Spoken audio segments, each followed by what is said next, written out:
Bola-bolang matigas at isang malutong. Yan ang laman ng vlog natin ngayon. Magandang araw! Noong nakaraang linggo, karyoka ang cravings ko. Tinudok ito kung tawagin sa amin na ang ibig sabihin sa Tagalog ay tinusok o tinuhog. Pero parang mas disenteng pakinggan yung una. Madali lang ang paggawa nito. Giniling na malagkit, konting salt at sugar, lagyan ng tubig, mix until mabilog-bilog mo na siya. Then fry lang until brown. Pagkatapos ay lagyan lang ng sugar para matunaw at siyang maging coating. Pagkatapos lutuin ay nagtaka ako kung bakit sobrang tigas niya. Nagtimpla pa talaga ako ng kape at excited na kinagat. Hay susme, mabubungalan pa yata ako nito. Nung pag-check ko ng sangkap, kaya naman pala rice flour pa lang aking napulot sa grocery. Buti na lang may natira pa akong biskwit na pangkape. At ng mga sumunod na araw naman ay napapaisip ako kung saan ko gagamitin itong rice flour na ito. Hindi ko naman hahayaan na ma-expire at masasayang na lang ito sa kusina.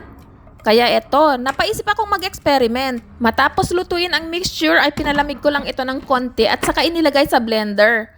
Kasunod, ang ilang dahon ng kangkong. Nahugasan na yan at pinatuyo ko na rin ng konti. Sa sobrang excitement ko ata sa experiment ko ay nakalimutan ko pang i-on ang switch. Akala ko tuloy, sira na ang blender. Nang hindi bumababa ang dahon ay pinus ko na ito pababa.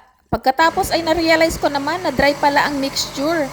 Kaya nagdagdag pa ako ng 1 cup of water. At hayun, na mekos-mekos na ng blender ang ating mga sangkap. At ganito dapat ang consistency ng ating mixture. Sunod ay dapat i-spread natin ito at patuyuin. Dahil wala tayong available na gamit ay mag-DIY tayo at gagamit nitong aluminum foil. At sana lang ay gumana ito. I-spread lang natin ang ating mixture at dapat manipis lang ito at syempre dapat even ang pagkaka-spread niya. Hiniwa-hiwa ko na rin ito parang pa-square para madaling paghiwa-hiwalayin pag nag-dry na. Iniwan ko lang ito sa kusina sa pag-aakalang matutuyo ito sa hangin. Napansin nga ito ni Aniko nung dumating at tinanong kung ano yun. Simpleng sagot ko lang, experiment ko.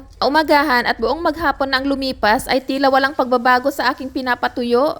Kaya naisip ko naman na ipadry ito sa pugon. Well, konting init lang naman. Try ko lang kung mag-dry. At ito na nga ang itsura the next day. Nag-dry naman siya pero medyo challenge ang pagtatanggal sa foil. Siguro dapat pinahiran ko ng oil ang foil bago mag-spread.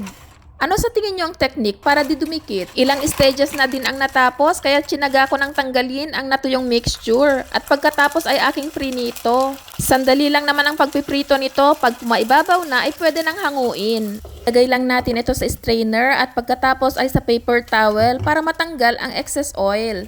At syempre, itest natin kaagad ang resulta ng ating experiment. Let's try!